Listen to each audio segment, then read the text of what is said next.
President Trump ordered CNN's reporter Jim Acosta out of the Oval Office Tuesday after the senior White House correspondent peppered the president with charged questions about immigration, following an alleged comment made by President Trump last week in which he was alleged to have referred to Haiti and several other impoverished nations as, After interjecting several times with increasingly insulting lines of questioning, Trump pointed at Acosta and said, "Out," which finally rendered Acosta speechless.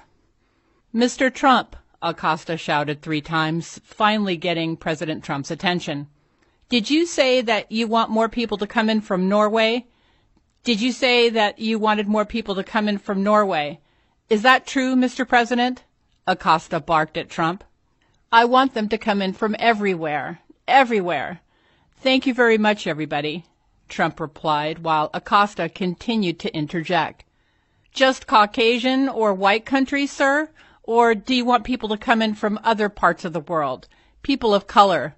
Acosta asked, effectively calling Trump racist, to which Trump looked Acosta directly in the eye and simply said, "Out."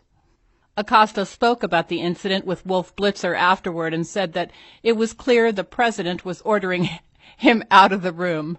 Acosta said he tried to ask those questions again when Trump and Nazarbayev gave a joint statement later on, but Deputy Press Secretary Hogan Gidley got right up in my face, he said, and started shouting at him to block out questions. Oh, God, it's too rich. Oh, God.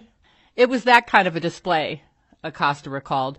It reminded me of something you might see in less democratic countries when people at the White House or officials of a foreign government attempt to get in the way of the press in doing their jobs. Acosta and CNN were infamously humiliated after President Trump called them fake news during a 2017 January press conference in which Acosta attempted to shoehorn a question in front of another reporter. More recently, this past December, Acosta was shut down by White House Press Secretary Sarah Huckabee Sanders after he tried to grandstand during a press briefing over being called fake news, telling her that sometimes reporters make honest mistakes. Sanders shot back. When journalists make honest mistakes, they should own up to them. Sometimes, and a lot of times, you don't, only to be temporarily cut off by Acosta. "I'm sorry, I'm finished," Sanders fired back, adding, "There is a very big difference between making honest mistakes and purposefully misleading the American people. You cannot say it's an honest mistake when you're purposely putting out information you know is false." Хорошая ситуация. Так что действительно там все изменилось, меняется к лучшему, хотя многие соседи находятся. В общем, довольно серьезная ситуация, и вас все глубоко уважают. Для нас большая честь вас здесь принимать. Мы с вами уже встречались в Саудовской Аравии. Так что то, что вы сделали, действительно замечательно. Спасибо. Большое спасибо, господин президент, за приглашение.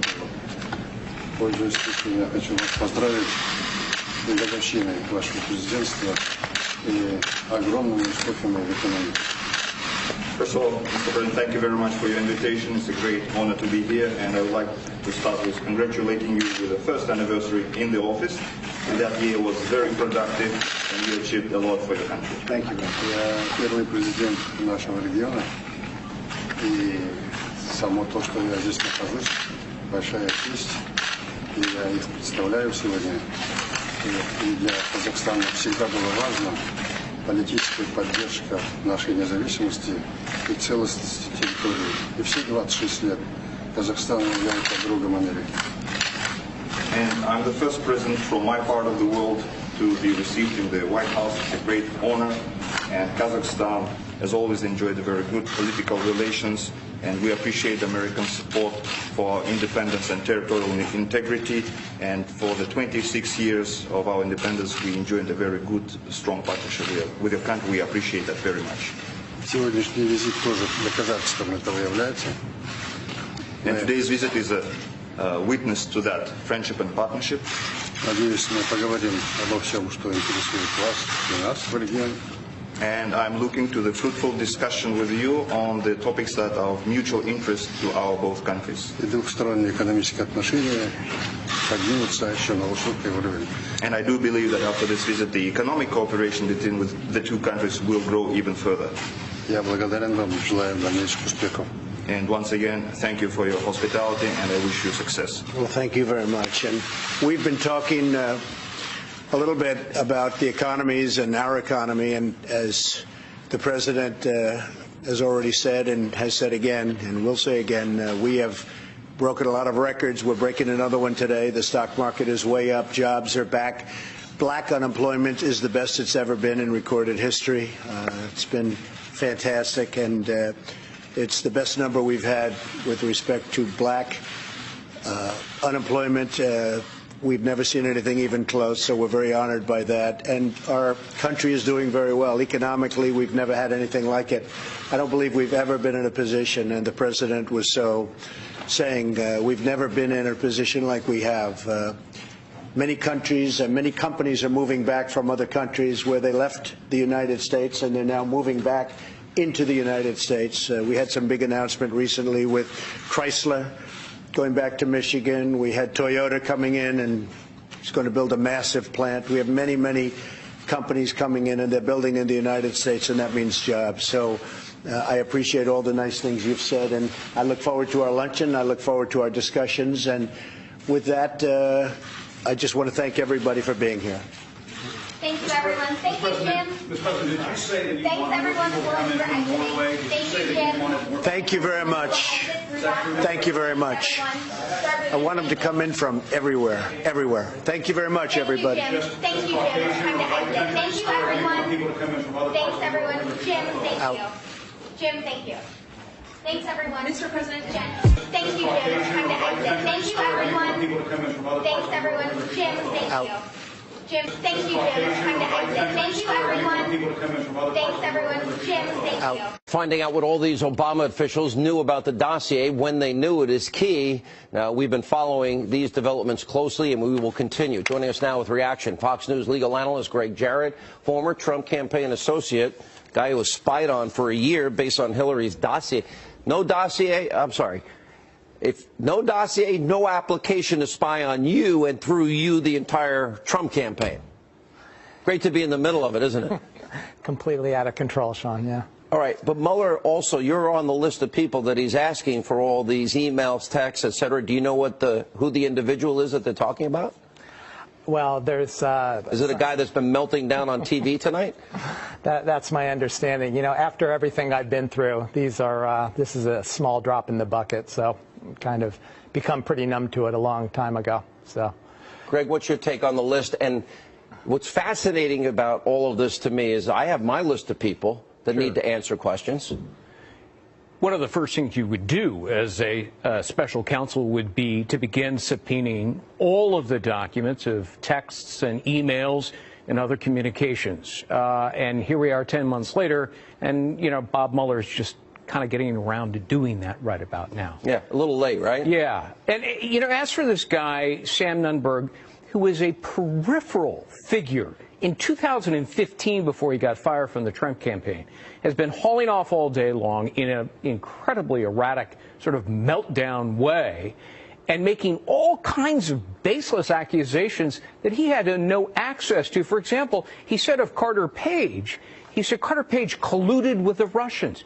Carter's never even met Sam Nunberg or talked to him. Well, let's show a little bit of Nunberg. He was on fake news CNN earlier tonight. I think my name came up at some point. Always good to be talked about. You know, free airtime, free promotion. They're obsessed with us. Anyway, let's watch. So, Sam, I have to ask you one other thing. Yes, ma'am. And it's an awkward question to ask, but, you know, I've interviewed you before. You're sitting very close to me. Yes. We talked earlier about what people in the White House were saying about you. Yeah. Talking about whether you were drinking or on drugs or whatever they had happened today. Talking to you, I have smelled alcohol on your breath. Well, I have not had a drink. You haven't had a drink, so that's not... No. So I just, because it is the talk out there, again, I know it's awkward, let me just give you the question. You can categorically answer that. No, you haven't had a drink today? My answer is no. Let's go after the guy that appears to be having a national meltdown and then say, oh, I smell booze on your breath. Not me. I didn't have one drink. There's been a lot of people that have been quite intoxicated for over a year and a half now, so there's nothing new here. Okay, well, how are you going to respond to Mueller? You know, I've been cooperative with anyone that wants to talk to me. I think the more the truth gets out there, the better. So, is there anything you're hearing Nunberg says that resonates in your mind as truth?